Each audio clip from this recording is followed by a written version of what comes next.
Welcome to the Honest Health Podcast with your host, Jeffrey Burke. Honest Health brings you the brightest minds in the natural products industry, as well as athletes and entertainers. Jeff will keep you entertained and informed while educating on how to be successful on your healthy journeys. Now, here's your host, Jeffrey Burke. Hello and welcome back to the Honest Health Podcast. My name is Jeffrey Burke. I'm so glad you're here. Hey, if you're tuning in for the first time, welcome to the platform. If you've been following me for the last over 4 decades, chances are this is a different platform for you, but I welcome you here as well. This is Honest Health, and it's all about bringing the best information, the most up-to-date information in a wonderful, honest format. There's a lot of misinformation out there today, and we don't need any more of that. We need to have clarity, transparency, and I'm going to bring you the best voices and the best minds that I can to help with that. My wonderful guest today, Sarah Burden, is with us. Hey, Sarah. Hello. Good to see you. I'm so glad you're here. This is my second time having Sarah on, but we have a long history of radio shows, and she's one of my favorite peeps in the industry. So I really think we have a great topic to talk about today. But first of all, if you haven't had the pleasure of hearing Sarah in the past, let me give you a little background.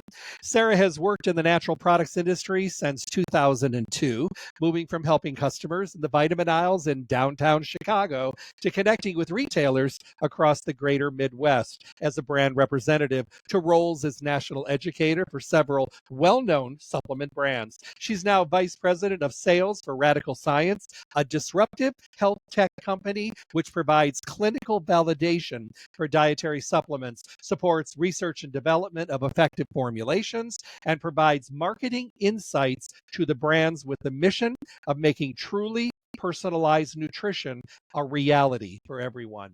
A storyteller at heart, definitely. Education has always been at the heart of her work. She wants to empower everyone to make choices that'll help them lead happy and healthy lives. So let me get back to my guest. I'm so glad to have you. I am so glad to be here. Thanks for inviting me back, Jeffrey. Oh, my pleasure. I think that your voice is one that is listened to because you have a lot to say. And I think you bring a lot to the platform and to the industry. And I think it's wonderful to have you. Real quick, give everybody a little bit of background on what you're doing right now, because you're doing something a little different. I am, yeah. So I sort of saw the pitfalls that brands I had worked for fell into when they were pursuing human clinical evidence for finished formulas. First of all, like you mentioned, that's so needed. We need the clarity and the transparency. There aren't a lot of brands who have paid for human clinical trials on their finished formulas. And so I was lucky enough to work for 2 brands that did it, but they didn't wind up with claims that they could share with consumers. They didn't have claims that were compliant with dietary supplement regulatory law. And so I was tasked with finding a way we could say something more compelling about our product in a way that would be in compliance with regulatory, what are we allowed to say about supplements versus what drug companies can say about drugs. And that's how I found Radicle Science. And when I saw what Radicle was doing, like you said, disruptive, I mean, everything you said is spot on. Doing the human clinical testing for dietary supplements so that we can say, these are the things that work. These are the efficacious doses. If a brand comes to us before they launch a product and we can explore multiple different doses, sometimes we find that higher amounts don't work as effectively as a lower amount. It's not always more is better. And sometimes it works better in certain subpopulations. We had an energy formula that was sort of okay across a broad audience, but for women in perimenopause and menopause, it was a slam dunk. So those are the kinds of insights you can only come to when you perform these large scale, diverse clinical trials on your product. And then you can learn who's most likely to benefit and get your product to those people. Well, and thank you for doing that, because I think it is something that's really important in the industry. And I think it's something that we really do need to focus on. And the other thing is, we don't all fit in the same box. Absolutely. There are beautiful formulas that are made in our industry, much even more than in the past. But one of the things that we have to remember is that it may be a lot more beneficial, per your point, menopausal women, than it is for everybody using it. It may be labeled for everybody, which is fine, but where are the results? Where are we seeing, feeling, and making the changes and making the difference?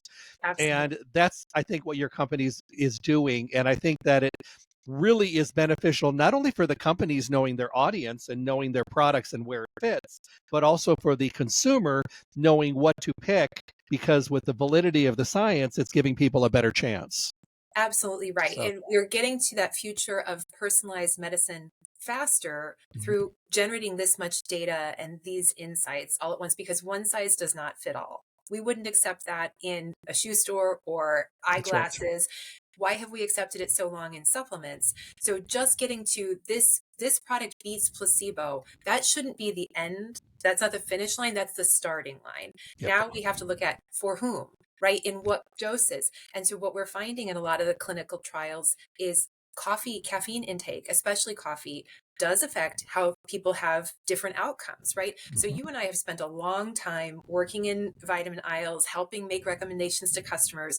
We know so well, even working with the same crew in a department, certain supplements work really well for me, don't work for my coworker. You've seen that happen many times working at a brand. I have a favorite formula. It doesn't work for some of my coworkers. But when we can get to these kinds of insights and see, oh, it's women over 40 who are at a healthy body weight, who do this many hours of physical activity a month and are drinking under this amount of caffeine, that's the sweet spot for this formula. Yep. That's really where we're getting to personalized nutrition. Things do not have to be a one size fits all. That's the great thing about this industry. You know, this is a product, let's say, that is for menopausal women over 40. Fantastic. There's plenty of them out Yes. there looking for something that works for them. It doesn't matter if it doesn't work for PMS women at 20. It doesn't matter. That's not what it's for. That's But we right. know where it hits, where the sweet spot is, to your point, and also what moves the needle in that category. So I love it. Thank you for sharing that. I think it's real important to see that the industry is not only crossing the T's, but dotting the I's, and making available companies like Radicle Science that can get in there and really give them a roadmap that actually takes them somewhere rather than a guessing map.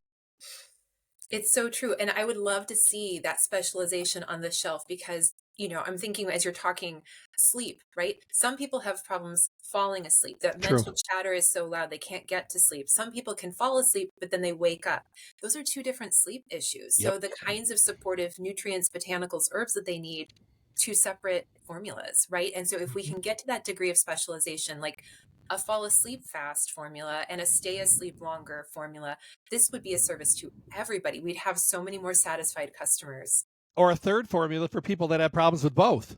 Yeah, no, totally. Getting and staying. So, I mean, that's the versatility of the industry. And, we need to use science for what it's meant to be used for.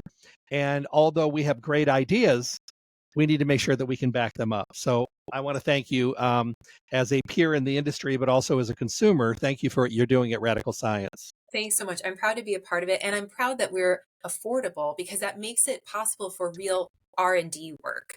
With the prohibitive pricing of human clinical trials, you basically needed to know that you had a winning formula before a CEO would approve the budget of $1 million, right? But we've brought it into the realm of possibility for brands. So now it can really be a question. Does this version work better than this version? We can afford to find out now. And so that benefits the whole industry. I agree. I'm proud to be here. Thanks. Oh, I love it. Thank you for sharing. Today, we're going to talk about something that I think, has the mindset of it has changed dramatically, and that is stress and mental health and everything that's going on out there. It seems that for the longest time, so many people that were battling extreme stress or even anxiety or even mild to moderate depression, it seemed like it was one of those things you kept it very close to your chest because people didn't want to be judged and people didn't want them saying, oh, it's all in your head, or having somebody give you an opinion or tell you how to fix it rather than just being present and being there to support you. So I think that it's a lot more visible today. Do I think the pandemic affected it? I do. I think a lot of people being locked up in their houses and finding out that they were not alone on this unhealthy kind of journey that they're on. I think that it's in a different place. I think that we're seeing a lot more of it. But the wonderful thing is you do not have only one choice of pharmaceutical ways of going. There are many, many natural ways, lifestyle changes, personal acceptance of the situation, and not trying to shield and hide yourself way on the back burner, but being it upfront and personal and asking questions and not being ashamed for whatever crazy reason to ask for help and support. Mhm. What are you thinking? I am in total agreement. I think that there was so much shame and stigma.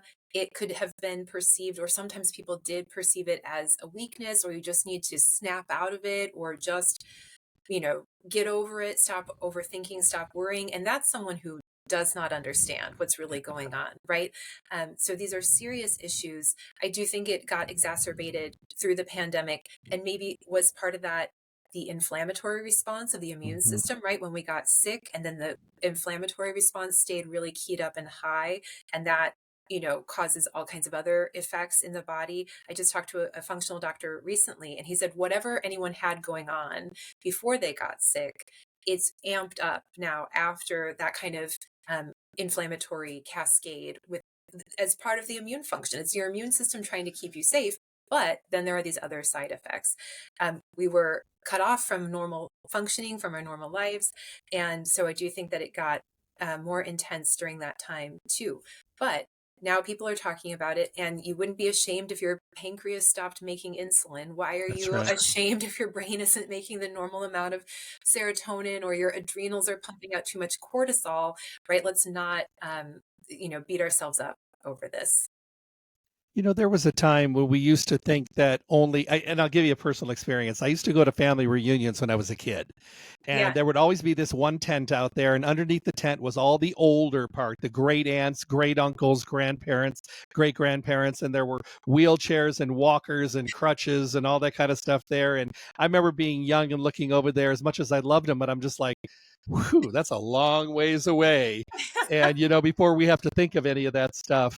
But that wall has come down. Now we have people in all age brackets dealing with inflammation, bone and joint, digestive, Absolutely. cardiovascular, Yes, and yes. everything Mhm. today. So I think it's the same thing. We're seeing this mental health kind of crisis and stress crisis, teenagers, young kids, Oh, middle so age, much so. older age, everywhere. Yep. Yeah, I think you're exactly right. It's across the board, and no one is immune, and you can be from any kind of background, and you can have things going well for you in your life. You can have any kind of personality and still be dealing with it. So one thing that's interesting to me is, I worked in these different supplement departments. I had great teams that I worked with, and I'm a playful person, right? I'm a pretty happy-go-lucky kind of theatrical person. The people I worked with could not comprehend that I dealt with anxiety and depression, because they were like, "You're doing the Macarena as you dust the aisle. How could you be feeling that way?" Because again, they're not understanding there's physiological stuff happening, right? That isn't necessarily tied to what someone's personality is like, that can be still happening internally even if you have an extroverted personality. I know you have advocated before, check on those friends that you think are okay. I loved when you posted that, because that's my experience, right? That I was probably the person that everyone thought was okay, and I was having a rough time at that time in my life. So I went to see an acupuncturist. I made some job changes and got into those territory sales roles, and I was really thriving and feeling good. And the acupuncturist kept talking to me about my level of stress. And I said, "You keep coming back to this. I think you think that my job is more pressure than it is." And she said, "No, I'm going by the signals your body is giving me." That was a huge light bulb moment for me, that my body was feeling the effects of stress. When we did cortisol testing, my cortisol was so high. I was having breakouts where my adrenal glands say they show up, in traditional Chinese medicine. So I had all kinds of signs that my body was extremely stressed. And today I've got my smartwatch, and it tells me often that I'm in stress. And it'll be just a normal day. My brain is not experiencing stress. I'm not worrying about anything. I'm having a physiological effect of stress in my body. So that's not something I can just think my way out of. I need some specific strategies. So I wanted to talk about some strategies that are backed by science, because radical science is always focused on validating, scientifically proven methods. So Love it. got some things we can talk about. To your point, I think sometimes just because you can do something like work a stressful job, make a bad relationship work, make your finances work when you know you're an uphill battle, just because you can do something doesn't mean you should be. But Great. somewhere in the mix, we forget to think, okay, I can do all this and I can still run circles around the people that I know half my age, but should I be? And am I really healthy underneath these little successes that I think I'm doing? Or am I burnt out and stressed? I have a friend that was a very high energy, high profile lawyer. And everybody just thought that he was just the best. And he was fantastic. Never showed stress, but was burnt out, fried out, had a massive heart attack, and finally had a come to Jesus moment and just said, I'm done. I Mhm. made enough money. I can relax. So he retired. It was about 6 months later when he called me and he said, I had no idea That's the how thing. burnt Yeah. out and stressed I was. He goes, Mhm. I can catch a deep breath for the first time in 20 years. He said, I'm collected with my thoughts. He goes, I'm connecting with my family, with my animals, with my soil. He Mm. became a farmer out in the middle of nowhere. He's loving it. Oh, But he amazing. said, I had no idea. He goes, even though somebody would tell me to slow down all the time, I was like, I got it. I got it. Yes. We don't got it. You're so right. We can manage a lot of things and we can power through and keep finding that, inner grit or whatever, but it's not always a good idea. So let's talk science. Let's do Yeah. this. Yeah. So there is evidence for a number of different modalities. And I want to say, I really want to emphasize, I don't want anyone to feel ashamed if they do need pharmaceuticals to start with, or for a short time, or forever, right? Agreed. Everyone has a different path. Everyone has different biology. If you're working with a healthcare provider that you really trust, that you have a relationship with, and they guide you and say, this is the right path for you, please don't beat yourself up. Just like we said earlier, you wouldn't beat yourself up if your insulin, your pancreas stopped creating insulin. It's not a failure. It may be a need for some people, right? So, in addition to that, or maybe as a complement or instead of, there are some scientifically validated ways to help regulate your stress or manage stress in your daily life. I'm an open ear. Let's shoot. All right. All right. So the first one that came up for me, because this is something new, a new habit for me. As you see, I'm a book lady, I'm a plant lady.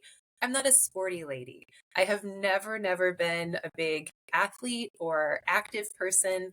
I was someone who joked, I'm only going to be running if I'm being pursued by a bear. Like, the last thing I want to do is go to a gym, anything like that. But a lot of my coworkers, because we are a very science backed company. A lot of my coworkers are deep into longevity research and health and wellness, not just lifespan, but health span. And through subtle positive peer pressure, they have just shared information with me about the value of building muscle, especially for women, that having muscle mass is, we have to think about muscle not just for physique and how we look, but that it's an organ of metabolism. It affects hormone balance, which has an absolutely huge effect on mood for women, right? We know that better than anyone. Our hormones really govern our mood. And so obviously for things like preventing breaks and bones and things like that, muscle is important for a lot of reasons. But the act of going to the gym also helps produce good feelings. And I resisted this until I'm 45. So I just started in December. But I made a commitment to some of my coworkers who are really disciplined and committed and love that lifestyle. And I started going 3 times a week for an hour. I found a gym I can walk to. And so this was kind of my filter. I figured out I hate having to drive to a gym. I hate it. So I won't go. I've paid for expensive gyms before that I never set foot in because I would need to drive there. That's just something I know about me. Not everyone feels that way, right? Know yourself. That's what it No, is. totally. Totally. Some people would need to work out at home. Some people it needs to be outside of the home. Some people would need to get really active and sweaty. Some people want to be building muscle. So kind of I think that know thyself, do a little self inventory. And I came to the realization, if this thing is going to work, I'm going to need to leave my house but not drive. and I want to be able to listen to an audiobook and be left alone. That's what I want in a workout. So the park district opened up, to my dismay, opened up a great facility. It's a 12-minute walk for me. It's like 6 blocks away. I can do all these machines, listen to my audiobook. No one talks to me. I can do it for an hour and I walk home. It's been like the greatest change. My mood and my stress level have 100% You improved. do feel it, don't you? Oh my God. And I hate that Hmm. I feel it because I I know. I We don't want we the I don't answer. want I don't want to hear it. I know it works. I hate admitting it. And my coworkers, bless their hearts, they have not been smug at all. They've just been really lovely and supportive.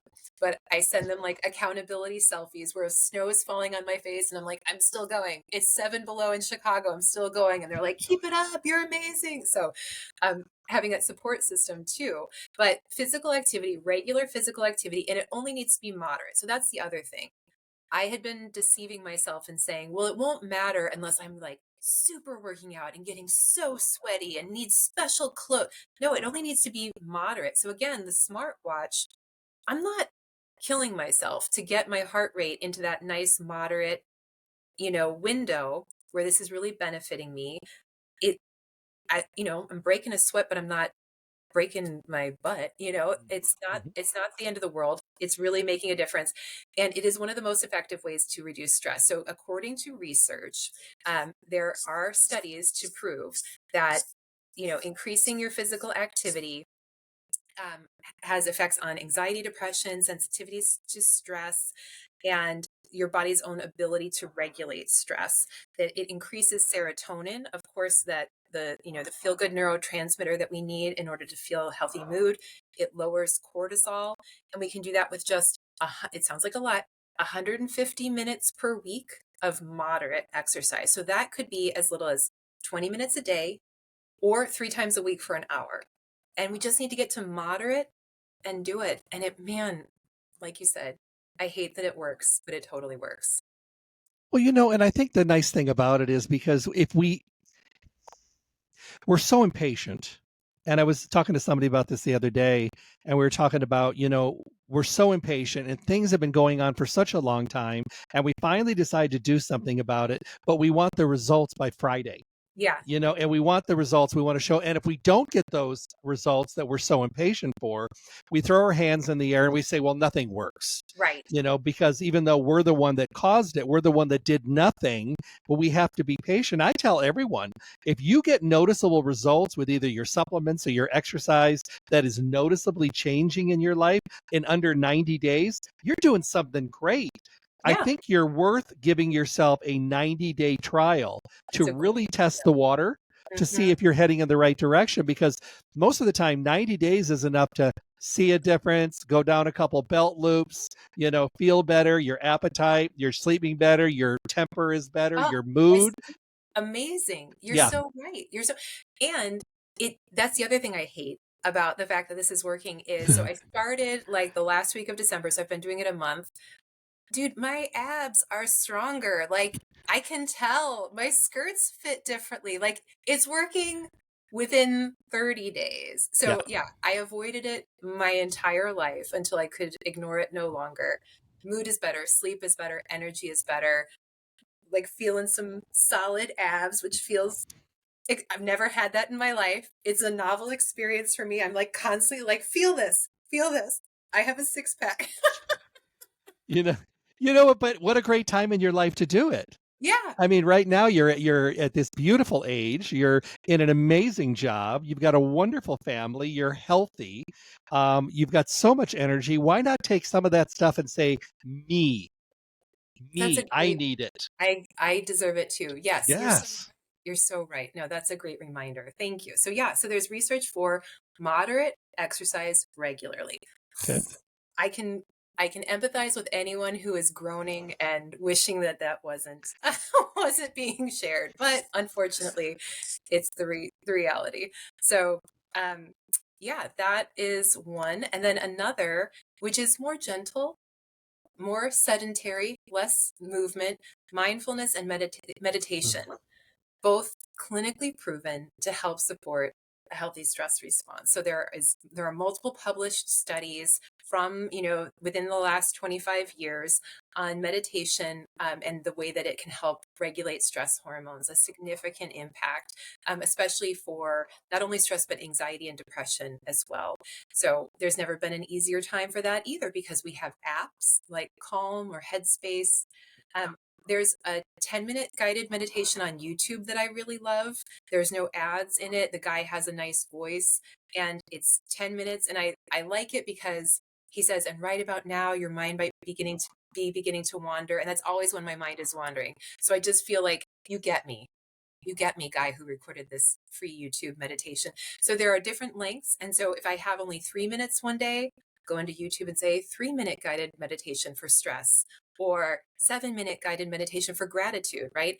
And so we've got so many free resources. So ideally, I want to be sitting in a lotus position in a room with dim lights and candles. But often I'm just turning all my notifications off for 5 minutes, putting on a guided meditation and just sitting and listening to it and trying to be still for just a few minutes. And I love that. And I also think that you can make your own meditative path as well. Yes. If you go for a walk in the evening, that's another wonderful time to be listening. Absolutely. Or if you're like me, I love music. I love classical music. For me, it just brings me down into a nice mode. My animals are, I could be around, I have a lot of them. And, I could be around my animals and really, really enjoy every bit of that. For me, I can go down and hug my horses and feel totally grounded. I bet. You could just feel it all the way down to your feet. And people Yeah. say that animals don't ground you. Well, they don't have animals. They must not. Because they do ground you. They drive you crazy, but they do ground you. Try having 5 French bulldogs and 2 border collies. Yeah, that's a lot. But I wouldn't trade it for anything. I know. I've got 2 in here with me right now. So for me, it's all about that. And, even if I'm on the road, I try to stay places where there's at least a treadmill, that I can get on and do something. But the last time I was just on the East Coast, and there was nothing in anywhere I was staying. And it was so cold. And my blood is like red Kool-Aid for being in the desert. So I'm outside and I am just swearing that I didn't bring heavier clothes. But I went for a walk every morning. I forced myself, to mentally, deal with this chafed face I was coming back with. Yeah. But you know what? I got back. I took a shower. I was like, okay, I'm glad I did that. Well, and you are touching on one of the other research validated forms of stress management, which is nature exposure. Sometimes people think of it as forest bathing or going outside and touching grass, but there are published clinical studies to show that going outside 100% does support a healthy stress response. So you intuitively are doing something that is so good for helping manage stress. Do you think, your personal answer to this, do you think we should wait until we're feeling like we're stressed, or do you think we should think of this stuff more preventively? It would be so nice to build it in preventatively, right? But usually people only make changes when they're in pain. So I think that's just sort of human nature. So I want to say, if you're already in the place where you're feeling pain, don't beat yourself up that you waited until it got this bad. But I love the idea of like doing this for you, like that you brought up earlier, right? That a lot of times working people, working moms, a lot of us humans relegate our own needs to the very back burner because Guilty. oh my gosh, absolutely. Other people are requesting our time, or we have goals that we are accountable for at work, or right, there's a lot of squeaky wheels and we keep pushing our own needs to the back. The healthiest people I know do build that time in, right? I have a lot of coworkers who live in Southern California, and they absolutely build in walks outside into their daily schedule so they can get all of their hours of work done and also have that time outside. That's a beautiful way to live your life. And we all have the same time. Well, they say we all have the same 24 hours a day. And, but when you think about it, I had a friend of mine that kept a log, and he kept telling me he didn't have time to relax or meditate or even go for a walk. And he called me like 3 days later and he says, this is ridiculous. He said, I was on an app. He was on TikTok. And he was like, I spent 3 hours on TikTok. Yes. He goes, the next day I was on Instagram and Facebook for a couple hours. He goes, I have so much time that I didn't even think I had. And he said, the bottom line is I just didn't want to do it. He goes, but now that I'm doing it, I'm happy that I am. Yeah, but like that's a great point that you're bringing up.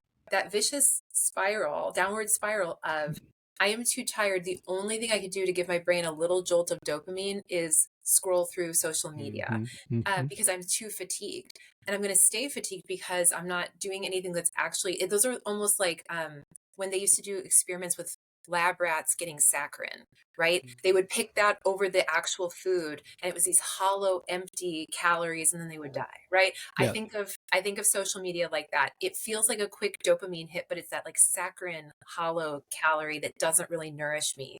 And if I took instead of 3 hours of doom scrolling on social media and just did a 20-minute walk, and then I can still have some social media time. Over Exactly. time, oh my gosh, my energy, my mood, my ambition, my muscles, everything is going to benefit. I find as much as I travel, and I travel a lot, and I find that if I listen to things that are motivating to me, or Mhm. maybe I open my laptop and I'm writing. I mean, I love to write. When I write, that to me is very calming and relaxing. It's not stressful at all. Someone says, well, if you're in your studio, I said, this is my happy place. Yeah. When I'm in here, if I'm doing a podcast or if I'm doing meetings or I'm working and stuff, to me, it's all my favorite things that are Mhm. in here. It's all the things that make me feel at home. Now, I do a lot from the road. Sure. It's not the same, than being in your happy place, your little bubble, Mhm. because here I can have dogs, I can have everything I want in a real Our comfortable citizen place. versus yes. Yeah, so I mean, to me, it's a wonderful way of doing it. But I personally, I've gone through some mental health stuff over the years, a couple times in my life, major losses, and you don't just bounce back. And the first time I went through the major loss, I actually, didn't ask. I really hid it. And I'm good at it. I mean, I could hide it really well, but I wasn't helping anyone, including myself. Yeah. I finally worked my way through it, but it took me a couple years to work my way through it. The That's second time I went through a major loss, I did not do well. But you know what? When people ask me, you know, is everything okay? I openly said, no, it's good. not. And I utilize my circle of friends and let them embrace me and really be supportive for me. And I worked a lot harder, but I was a lot more focused. And you never get over losses. You don't, but the thing is, you learn how to move past them in a very comfortable, balanced way.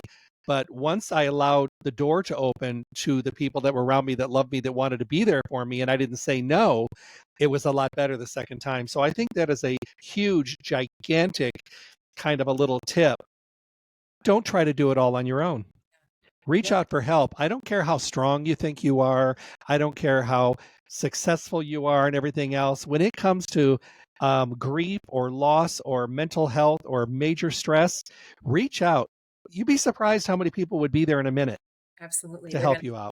They're going to relate. Yeah. Wow. No, I'm so glad you're bringing that up. And it's always only a matter of time because before I talk about what I think is the most emotionally intelligent movie ever made, Disney Pixar's Inside Out, Oh, yeah. with the emotions. And the characters in the first movie find out that sadness has a purpose, and the purpose of sadness is to let other people know you need help. And so hiding it and pretending it doesn't exist, you block yourself from getting the support of those people who love you, who really want to show up for you. And you're robbing them of that opportunity to be, to show up for you in your life when you hide that sadness. So 100% agreed. I'm glad that you let it in. I heard something one time, and it says the people that have a huge time dealing with loss and grief, many of them are people that never had animals in their life. Oh, fascinating. Because I learned this from a friend of mine. She was in her 90s, and she goes, the purpose of animals is to give you unconditional love and to Hmm. be devoted to you and enrich your life. Hmm. But they're also there to teach you what love and loss is about, because you will lose them along the way, Multiple times in your life. long usually before other people in your life you start to lose, and you're a Mm. little bit better prepared. Not completely, but Right. it's part of the process of building up to that. And it stuck with me all these years. Oh, And that's a beautiful way to think about it. Yeah. yeah, Yeah. A little practice with a being that is so, so sweet and lovable. And like you said, just gives you back that unconditional love. But then we are going to experience loss as yeah. humans, right? And so how do we learn how to move through that. And like you said, I don't think we ever really get over it. Life is just different, but we do start to get to the point where we feel joy again and happiness. Same thing after depression, right? It doesn't necessarily need to be tied to a situation. It can be purely chemical, but eventually things start to feel better again. So, Let me ask you a question. If you were going to be sitting with a group of people and they were all ready to start exercising and to meditating and really being involved and engaged in the process because they're ready or tired of not feeling great, what kind of a diet would you recommend? Would you recommend one across the board, or would you recommend, how would you like them to approach their food? Because food is critical. you're so right. And that is a really good question. It is so individual. And some people do well with certain substances that other people don't tolerate well. I know when I ate an entirely plant-based diet, I felt fantastic. My skin looked good. I felt energetic. I made my husband do the same thing through pure guilt and shame and propaganda. I made him watch like slaughterhouse movies on YouTube, and I was like, you can't participate in this anymore. And Jeffrey, he got grayer and grayer looking. What a good man. He was willing. He was willing. I had to admit, in my evangelist heart, he did not look healthy on an entirely like vegan diet. It did not work for him and his blood type or whatever, his phenotype. It did not work for him. Eventually, I found a receipt for a turkey sandwich from a deli. And I was like, what is this? And his friends all razzed me so hard. They were like, Sarah, you reacted like you found another woman's phone number in his pocket, and it was a like turkey Reuben receipt for. So not all diets work for all people, but I think starting out with a diet that doesn't contain a lot of the really inflammatory factors, a really great guide is the Dr. Bredesen guide for helping prevent cognitive decline. But he says no refined sugar, no grains. You can eat meat and fish and other proteins in like moderate portions. Mostly fill your plate with plants. Do good healthy fat at every meal, maybe a little bit of berries. So sort of a like modified Mediterranean diet, right? But I love maybe, it. yeah, fewer grains, no refined grains. I think if most people start there, they're probably going to feel okay. And thinking about packing in nourishment versus doing without, right? Filling my plate mostly with colorful plants and eating that rainbow of plants, I'm going to crowd out junkier choices or more hollow choices and be nourishing myself, because then I can make sure all my micronutrient needs are being addressed too, which could contribute to, you know, neurochemistry. Well, I love that. And I think that it really does make a difference because food has gone something like our great grandparents. They would eat real heavy. They were working on the farms. Yeah. They needed energy and sustenance. Food was at that point replenishing what you burned during the day for sustenance. That's it. But over the years, we've turned food into things that are addictive. Yes. We center every event around food. We don't just meet to meet. We meet for lunch. We meet for brunch. We meet for a snack. We meet at Starbucks. We meet for a big old 900-calorie bran muffin and a 1,800-calorie frappuccino. So we're doing all of our things. We center everything around food. And that if we're stressed, we eat. If we're depressed, we eat. If we're happy, we eat. If we're drowning our sorrows, if we're celebrating a relationship that's new, we eat. If we're drowning our sorrows because we broke up, we eat. And we don't reach for broccoli and salad. We reach for chips and mozzarella and pizza and wings and ice cream. We reach for comfort food. Absolutely. And I just want to say one thing about comfort. Comfort food and comfort zones are probably sounding better than what they actually are. They are familiar. They are comfortable. It's like that perfect dent in the couch that your rear end fits in so nicely, and your arm is on the thing, and you got the remote, and it's just so comfortable. Yes. It rarely means that anything in a comfort zone is ever healthy. It's just familiar and it's comfortable. So we have to shake it up a little bit and maybe venture into some untested territory and maybe try something different, because obviously for many of us, what we're doing, it's not working.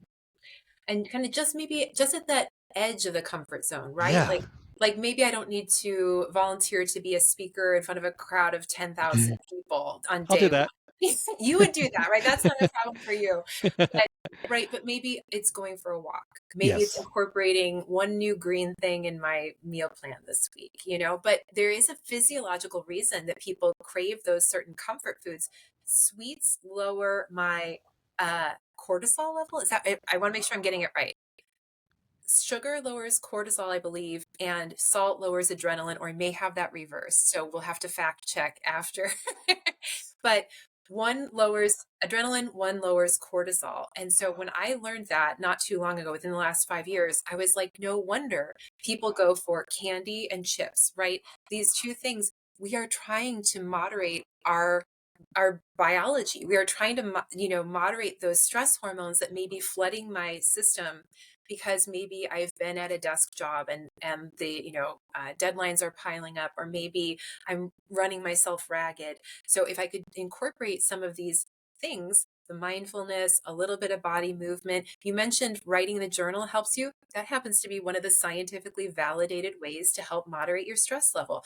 Journaling, and gratitude journaling especially, does have clinical evidence for helping lower those stress hormones. So if I can build some of these things intentionally into my week, it may be that I don't have that flood of stress hormones that jolts me into feeling like only a bag of, Cheetos is going to solve the way I'm feeling right now, because you are self-medicating. You're trying to get to homeostasis.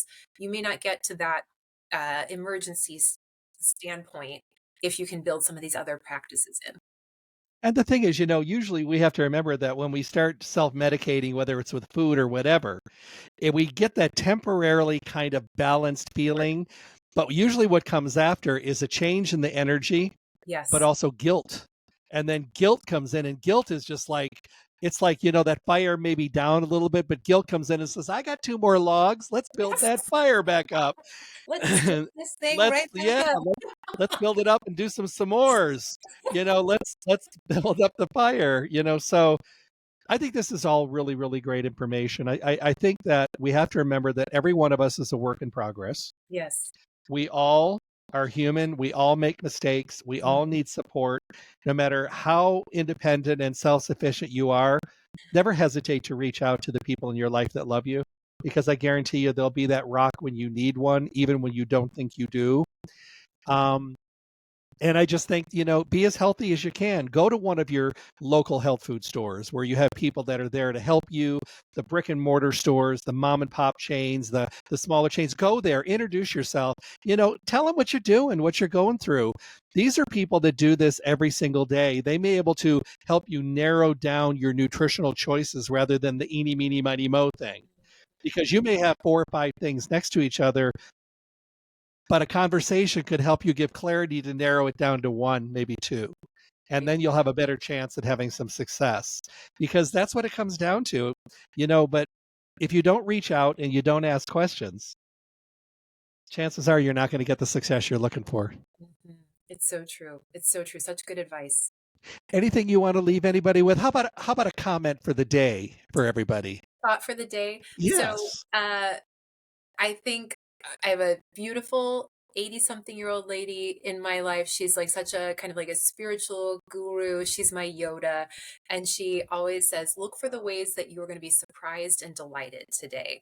And when you focus your attention to look for how you're going to be surprised and delighted, or kind of a like look for the miracles that happen today, then you're training your brain to find them. And it could be something as simple as somebody holding a door open for you, or someone, giving you positive feedback. It can be these tiny, tiny little moments, but it's sort of like a real-time gratitude list, because now I'm looking for it. I've set my brain to scan the world for a little tiny moment of magic, a little joyful miracle kind of moment. Maybe it's something big, maybe it's something tiny, but I'm focused on that, and that really provides my heart more joy. Oh, I love that. Now I'm going to go outside right now and go looking for something happy. Yeah. I need some kind of happy moment. I'm going to be like this, though. Come on. Where's the happy? No, Deliver my magic right now. I want to thank everybody. Sarah, thank you for being here today. What a pleasure. Total joy to work with you every time. Can I get you to come back again? Of course, anytime. That's what I want to hear. I've got you on tape here saying yes. Thank you, everybody, for tuning in. Honest Health Podcast. My name is Jeffrey Burke. Remember to go to my webpage, drjeffreyburke.com. Tap on the Honest Health logo. It will take you to Spotify for those days when you're walking and doing something healthy and you want something audio to listen to. Or if you have time to watch, go to the YouTube. Just tap on the YouTube logo at my webpage. It'll take you. You can watch any of the podcasts that way. Remember, this is new for me after 42 years of radio. Click the like, click all the things that say yes and you love it and you're going to come back again. Click them all. I don't know what they do, but we're supposed to do that. We got some really fun guests coming up in the future, and I hope you'll take the time to do something for yourself today. And like to Sarah's point, call a friend that you haven't heard from in a while. You know, check in on someone, a neighbor that's older that you haven't seen out of the house in a while, or call on someone just to say hello. Even a text can brighten someone's day, because you know what? Your text, your call could be exactly the thing that they need at exactly the time that they need it. So thank you so much. Sarah, have a wonderful day. Thank you. Be well, everybody. God bless. Stay tuned for more information from the Honest Health Podcast with Jeffrey Burke. And make sure to check back often for interviews and conversations from the guests we all want to hear from. I'm John the Announcer. Thanks for listening.